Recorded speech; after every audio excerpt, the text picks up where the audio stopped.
Let's assume you have two different cars. Okay. One is equipped technologically, physical technology, and has a bulletproof inside to protect you.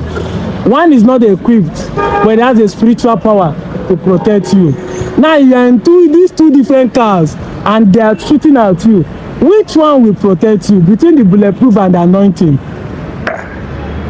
Oh, okay. For me, I'll go for the technology. You go for the technology. Which one will protect you? Bulletproof car will protect you, but we know that God exists. And nobody's talking about God existing. We're talking about with the anointing on the one car and bulletproof technology on one car. Which one will protect you? Bulletproof car will protect you. So you are saying that technology is stronger than spiritual power? Yes, for real. Okay, thank you very much. You're welcome. Are you not saying that the technology supersedes the spiritual power in this case? Okay, well, I believe. Look, I believe there is a super being, eh?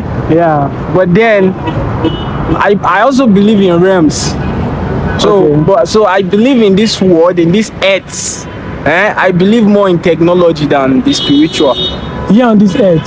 Yes, here on this earth. A pastor, Sulemani, escaped assassination 2 weeks ago. And we know it's bulletproof car that protects him. But my question this one is this. If you have two different cars, and one has anointing, spiritual anointing, and one has bulletproof car, and they are trying to shoot you, which one do you think that will protect you? Probably is in man language is the bulletproof car that will save you. But in my own, I prefer the anointing car, because once you serve God, you trust God, you believe that. Are you saying the person in the bulletproof car does not trust God too? The person in the bulletproof car trusts God. You have two different cars. All right. One has technology, bulletproof, Okay. to protect you. One has no bulletproof. They don't buffer with anointing oil, prayer, chaplet, apron, stickers, everything. Now they are shooting at you. Which one will protect you? My brother, Bulletproof will protect me. Will protect you. Yeah. So why do Nigerians spend much money on stickers and buy cars to go and anoint it in the church and give this thing when they know that those things does not protect? And you know, there is something that is, let's say, physical, that is natural. You can't tell me when somebody wants to shoot me with I have a bulletproof car. That one will protect me.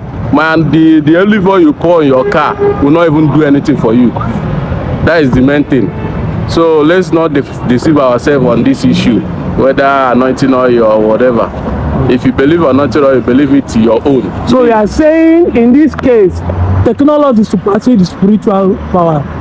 In that aspect. In that aspect. Yes. That's I say in this case, right? Yes. Okay. Yeah, because there is many aspects where you go to God in prayer, God will show up for you. Of course, I agree. So, but in this particular one, my brother, bulletproof car will protect me on this one. Okay, thank you very much. You're welcome. Which one will protect you? The one that have done spiritual prayer will protect me. Will protect you. Yes. So you are saying that there's something that will protect, there's a spiritual power that will stop bullet from entering you. To be sincere with you, there is power in prayer, and I believe that our protection alone can come from God Almighty. You understand? So that is my own belief. So you are saying that it's not God Almighty that makes technology? No.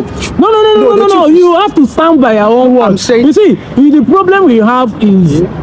You first of all think that when I say technology, I didn't put the power of God, but I understand, and that's why I asked the question that way. Yeah. Are you saying that the technology is not the power of God? No, it is the power of God. So why don't you think that it's the power of God in technology that is protecting you? Brother, you gave me two options, and I choose one. You choose one. So that is the one I stand for. Okay. No problem. Thank you very much. You're welcome.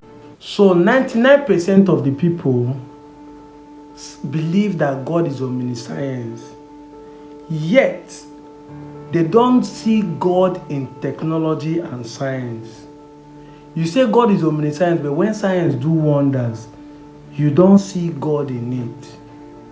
I can boldly tell you that bulletproof car will protect you more than any anointing or spiritual power. Now, let's not look as if I'm criticizing only the pastors, including Babalawo, all those people that are claiming that they have Odeshi. Let them join army. If bullet will not enter their body, woto. Let nobody deceive you. Technology is the power of God in science and in science. God himself have left abracadabra. God is now working with knowledge, giving man understanding to build technology in order to save the same man.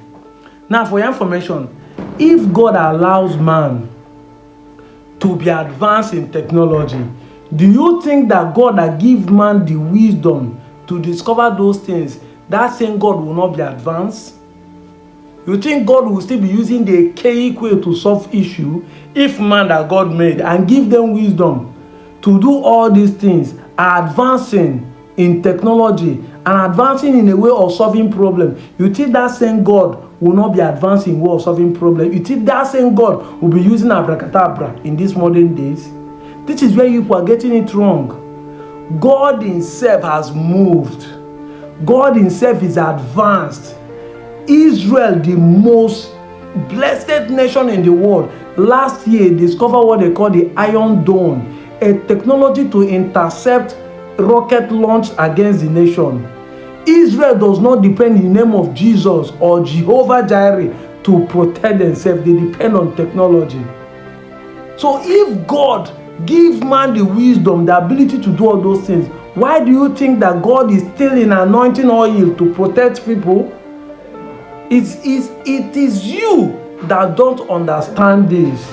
It's an insult to the God Almighty when you limit him to all those archaic and fetish way of solving problem. Yes, God did it in the time past, but knowledge have advanced, and God is no more using those systems to solve issues.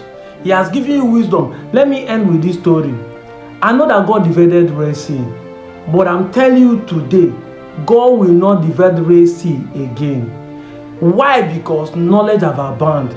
There is life jacket for you to cross a river. There is a boat for you to cross a river. There is a submarine for you to cross a river. You can swim across. There is a bridge across a Red Sea now. There is a plane for you to fly over the Red Sea. So if you are depending on abracadabra, Moses' rod to cross the Red Sea, you are the one limiting God. God has given you every power based on knowledge to understand time and season for you to make solution to the problem you are having.